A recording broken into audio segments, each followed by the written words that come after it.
Welcome to Paranormal Palace Radio, where truth equals reality, and truth is often stranger than fiction. Hello, everyone. Welcome to Paranormal Palace Radio. This is your host, Royce, the Redneck Radio Man. Joining me tonight is going to be Mark Sima, and we're going to talk about his novel, Texas Lights. And this is a book that's, it's a novel that's really written around the Stephenville sighting that got so much mass media attention here a few years back. I want to say it was 2008, if memory serves. I could be off on that one. And I've had the MUFON investigator on that was handling that, as well as Angela Joyner. And y'all could probably find that in my archives. So I do have at least a little bit of knowledge about that, but that's not really the most important thing, seeing as how this is a novel that was geared around it, in other words. So this is something that I've read, and I found it to be a very extremely entertaining book, while at the same time being a very probable case scenario that could well have happened. Not that it did, but it could have. So it's really very interesting to get to read this and see where this guy's gone with it. But before we get to that, I want to remind everybody that the call-in number is 832-632-7904.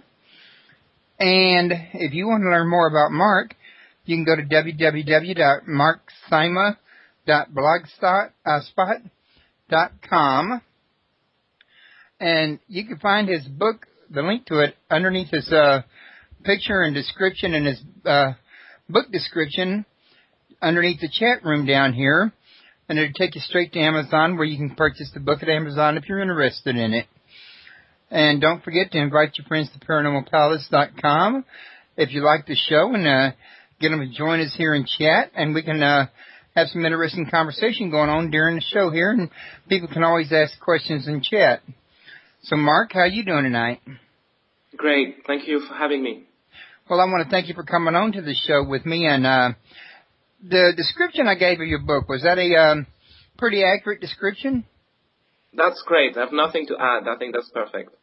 Okay. Well, real quick, like what I usually like to do to, get the show started is to have my guests tell a little something about themselves and what led them to write the book that they're writing, or whatever it is they're involved in, and, kind of break the ice and let the listeners get a feel of the guest. You know what I'm saying? Of course.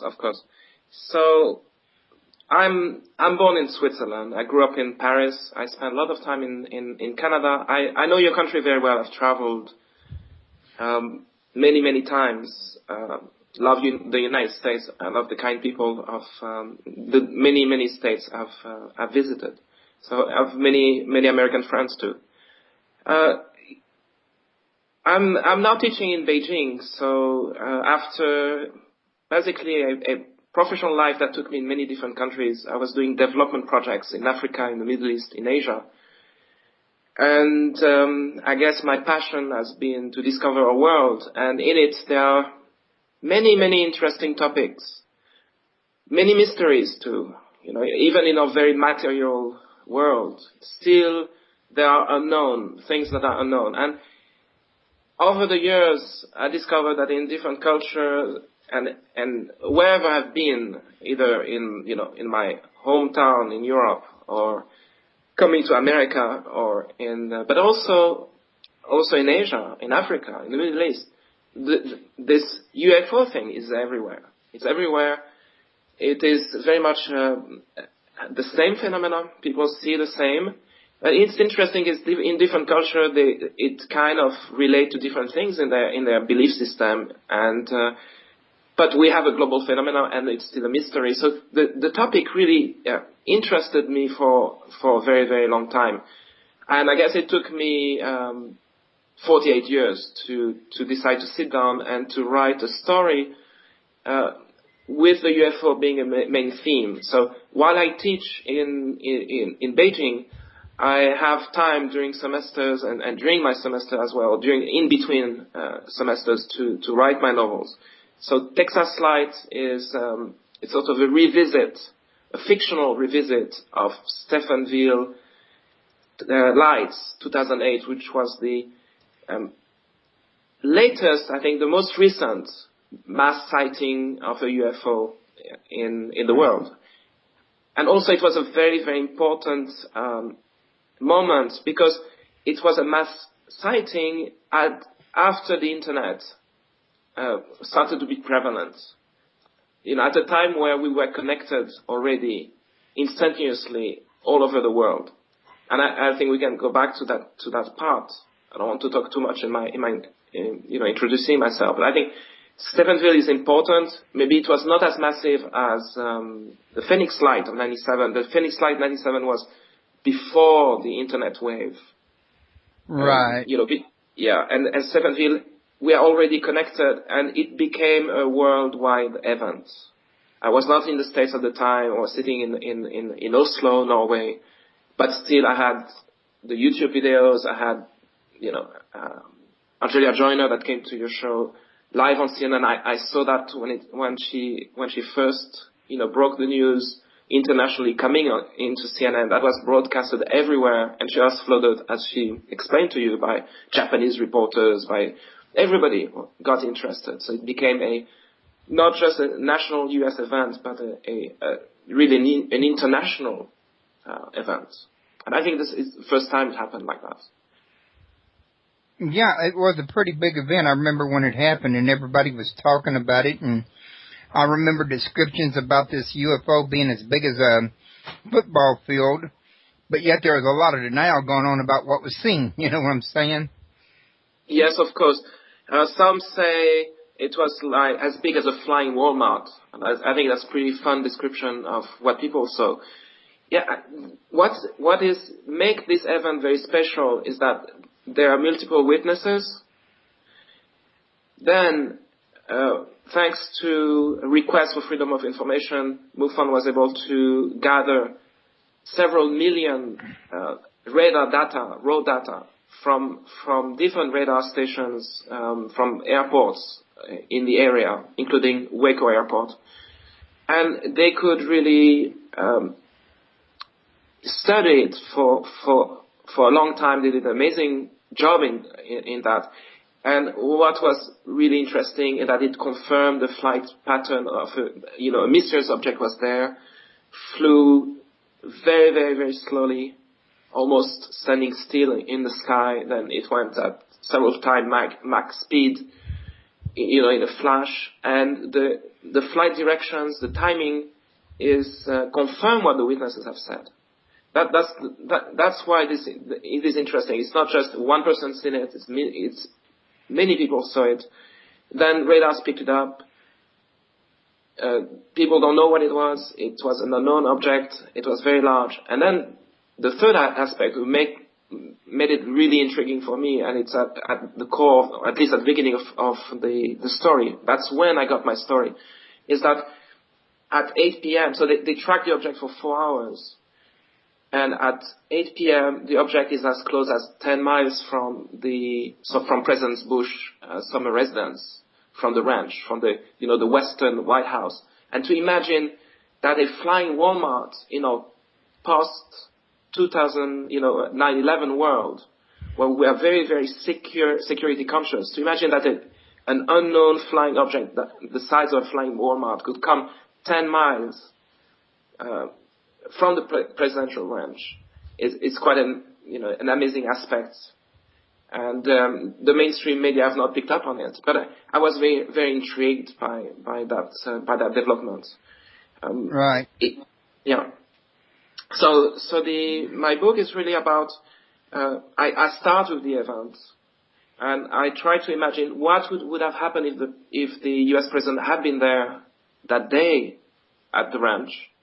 And what would have happened if a foreign head of state was about to arrive for one of their bilateral meetings? Putin had been there, a number of the Spanish prime minister has been there, UN Secretary General had visited the ranch, and you had this sort of very informal, Texas barbecue, but it's all with, their foreign ministers, Secretary of State, Pentagon involvement, very, very important state-to-state discussion.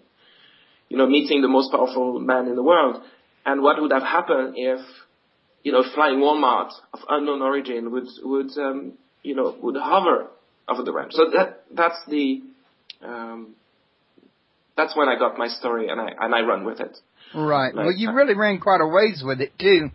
I really got to tell you that I really like the angle that you put on this here, that involved the intelligence offices of both Canada and America pitted against each other throughout the whole entire book. And the character, now I just had, Paul Medoc, the main character in the book, was really quite a fellow that was very creative, and he had ways of keeping from being found that most people would not think of, in other words. So that kind of gave me a lot of pleasure in reading the guy's ingenuity. I think he's a real hero. So he does things that I can't do, that most people cannot do, and I try to create a really entertaining story. So that was my one of what I like to read are really fun stories. I like to be entertained when I read a novel. So perhaps when I was writing some chapters, I was laughing loud, and I kept laughing reading it again. So, and then I know that people found the same passage, entertaining and fun. Paul Medoc is Canadian. It provides a little different angle than if he was an American spy. So it's sort of looking at the United States, looking at UFO phenomena in America from a slightly different angle. So he has to go undercover to come to Erath County, Texas, undercover. The reason is after the event, the American government doesn't want to provide information to the Canadian administration, that don't want to tell the Canadian Prime Minister, why the trip had been cancelled. Just a few minutes before he was about to take off from Ottawa to fly directly to Waco Airport. And the Prime Minister is intrigued, and he really wants to know what happens, and he doesn't take the short, sort of curt answer from the U.S. side saying, this is national secret, we don't want to share information, there was a breach of security at the ranch, and beyond that, please don't ask further.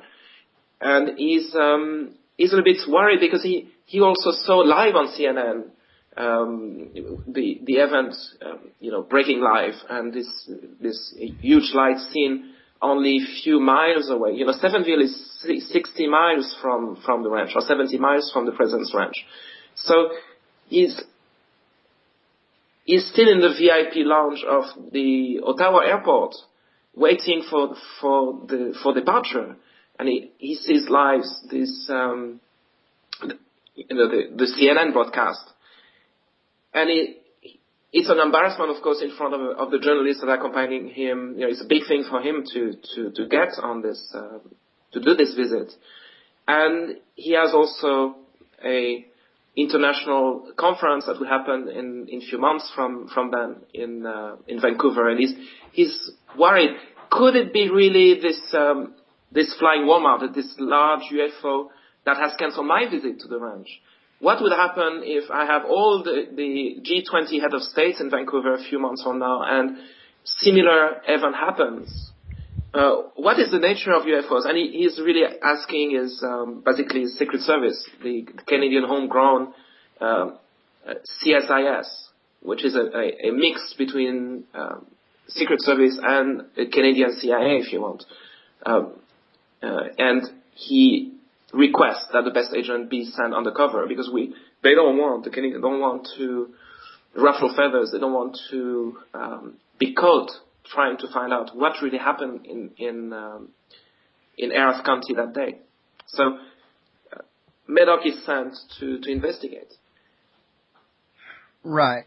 Now, I was also going to ask you, because a lot of authors would do this, they kind of hope that the book they have, even if it's a novel, will sometimes accomplish a goal of some kind, like get people to thinking about a certain topic or something. Is there anything that you had hoped your book might achieve?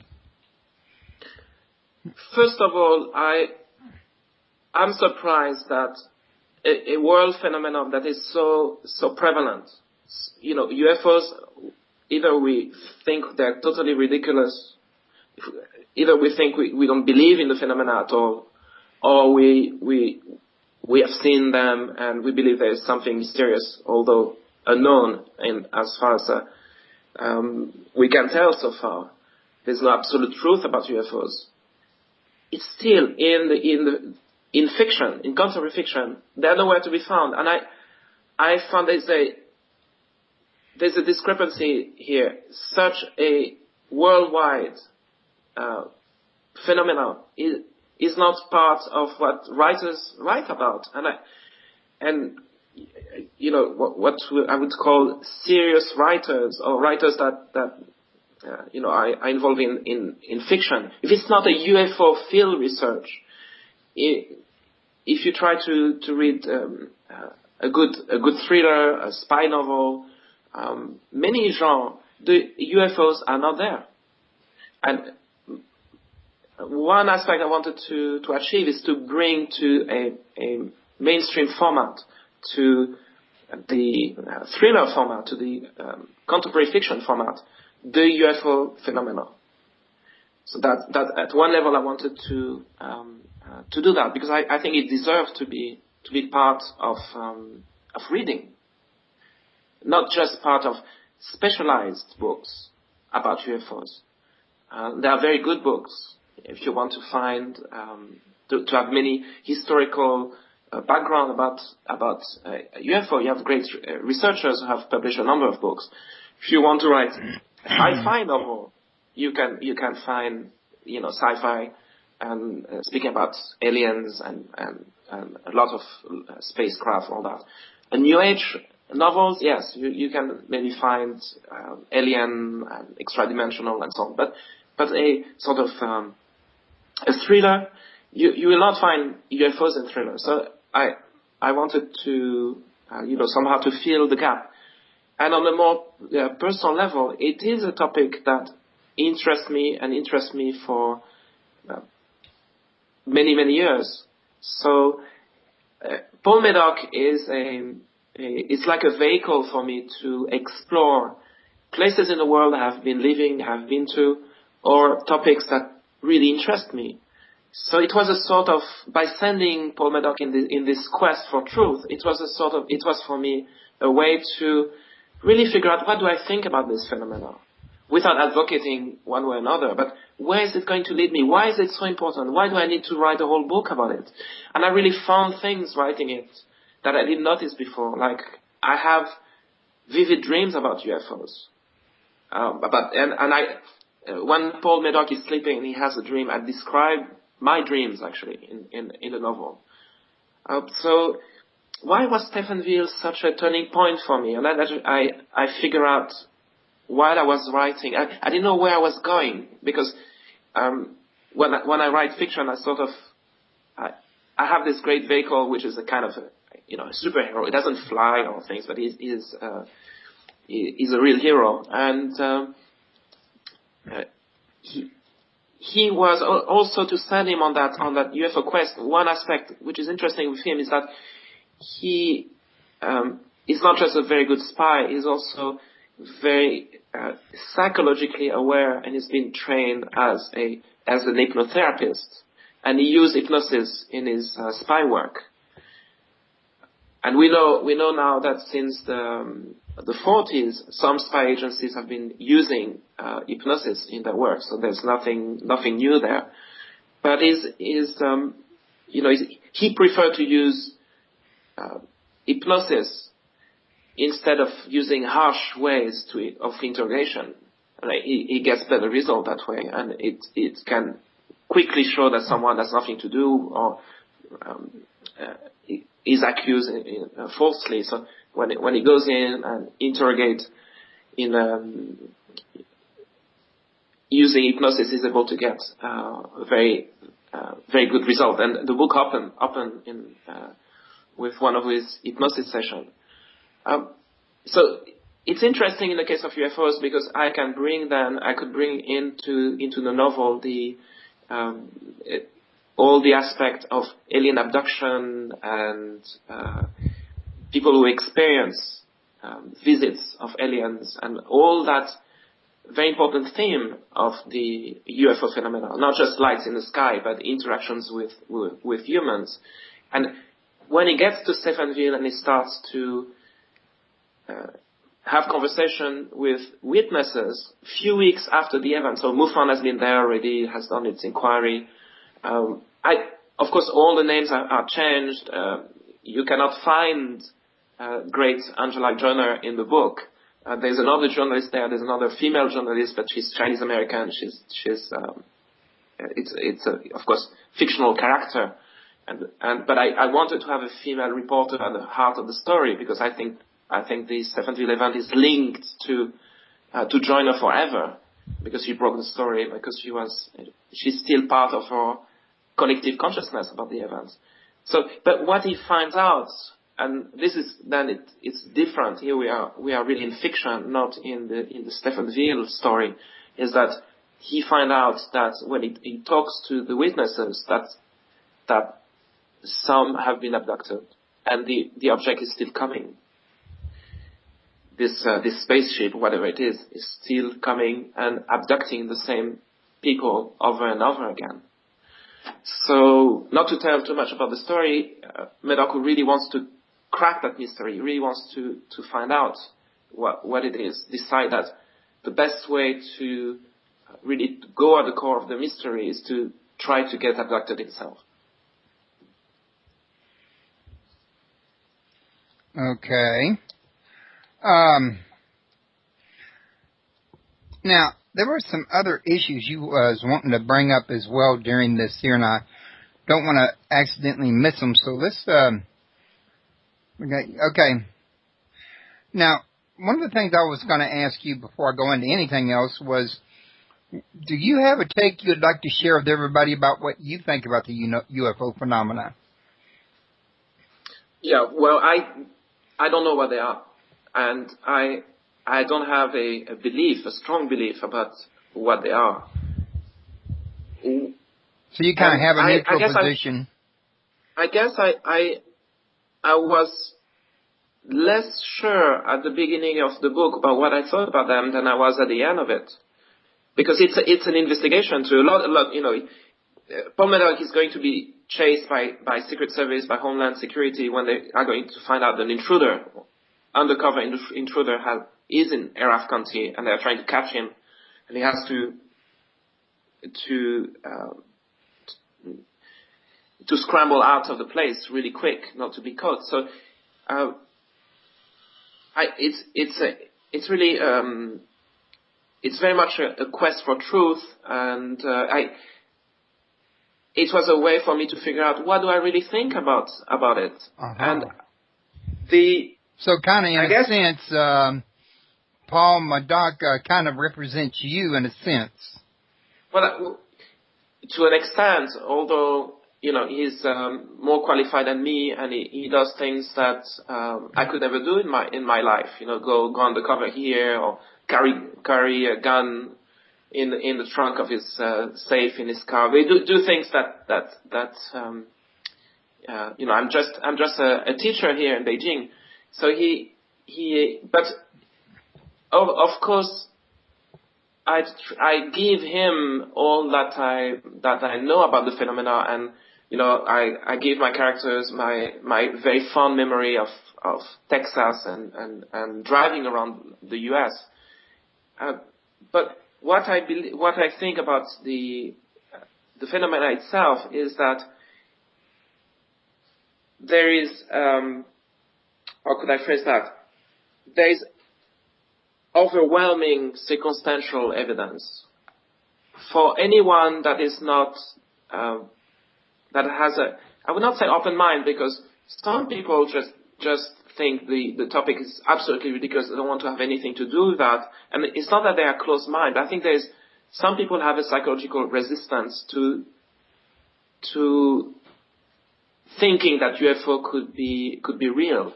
So there's a category of people that are sort of put off by the whole thing, and they just don't want to think about it. But if especially now with the internet, where so much information is available, I do believe today, I feel comfortable to say that I really feel there's overwhelming circumstantial evidence, meaning that there are so many cases, reported cases worldwide that have been very well investigated.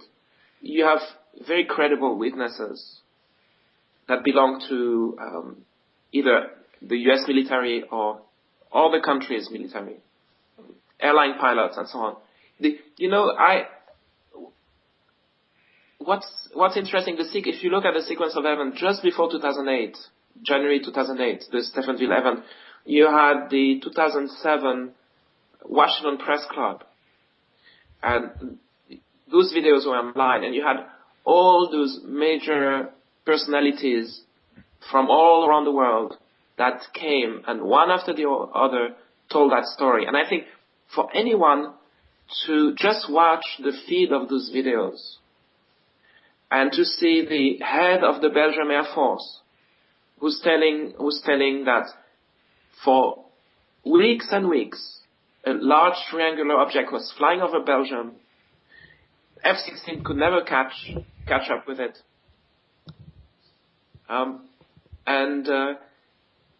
He's convinced it was not from here, not from this earth.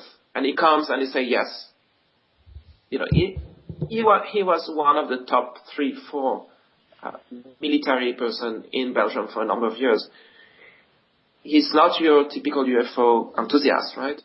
Then you have captain from, flight pilots from different airlines, from Air France, you had head of military. Are you talking about the disclosure meeting that was happening way back in, say, 2005, I think it was, Dr. Stephen Greer? It was 2007 in Washington, D.C., yes. It was at the press club. Yeah, one that was headed up by Dr. Stephen Greer with all the military witnesses. I believe it's the one, yes. Yeah. I believe it's. So there, if you start to listen to one account to the other, and you have this Iranian jet fighter, jet pilot in the 70s, that's a great case also. So many cases that kind of, reinforce each other, direct witness of events. And those people, some of them belong to their country's military. So, they're not making that up. Then you have so many people who see strange things in the sky.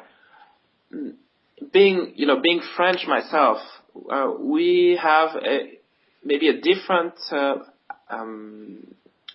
government. The government has maybe a different attitude toward UFOs because they are keeping track about every witness account of UFOs since the 70s. And we don't have a MUFON, but what we have is the space agency plus the French military police, which is embedded in the cities. So we call it gendarmerie, but it is really like a branch of our French army. And together they have a joint unit which is funded by the government, and it's called GEPAN. And GEPAN is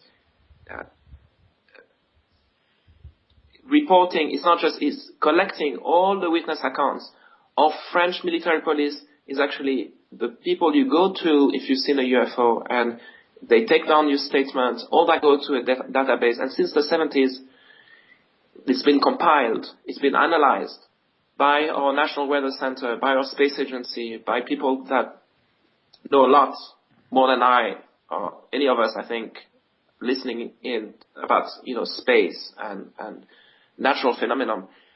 And since the internet, they put as come to be. So since somewhere around 2000, GEPAN has put all the archives online.